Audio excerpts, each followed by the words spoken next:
Well, Donna Everhart, I'm really looking forward to our visit together on North Carolina Bookwatch. And just sort of as a preview, tell us about the education of Dixie Dupree and how you happened to write it, who helped you along the way. Who are the people who've been good examples to you? Okay.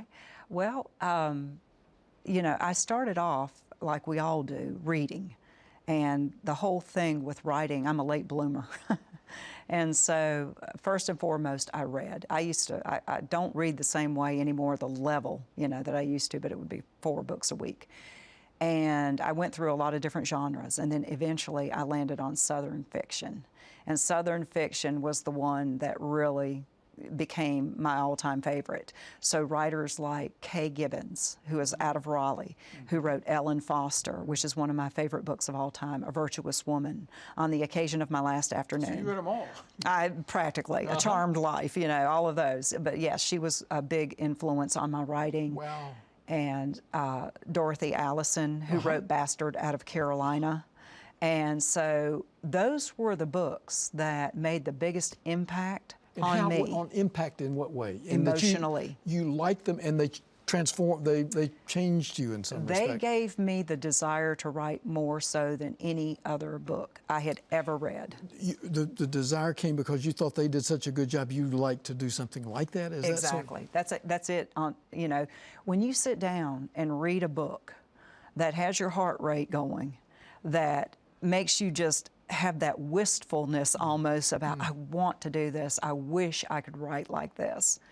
And they were the writers that influenced me in that way. How did you transform that excitement about other people's writing into a belief that you might be able to write yourself in the similar way to stir people? You know, it really just takes the diligence and the dedication to sit down and to, I mean, literally one word at a time. It's sort of like laying bricks for a house. After being inspired, did you say, okay, I want to do this, and how do I do this? Is that... To some degree. I mean, you know, I didn't go to school for writing. You know, I haven't attended any creative writing classes. I haven't, you know, I don't have an MFA in writing. And so for me, starting out with a typewriter, you know, a computer. That was just simply reading and being inspired and then saying, I have this idea.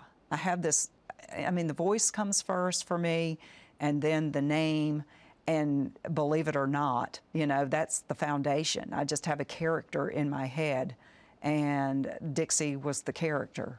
And I just pictured her being similar to the characters like Bone, for instance, and Ellen. But I wanted to tell my story differently, of course. I mean, all stories are different. I wanted it to actually be a situation where I would write fearlessly, because there are some parts... How do you write fearlessly? How do you do that? You write by not worrying about what everybody else is going to think, which I did worry about for a long time.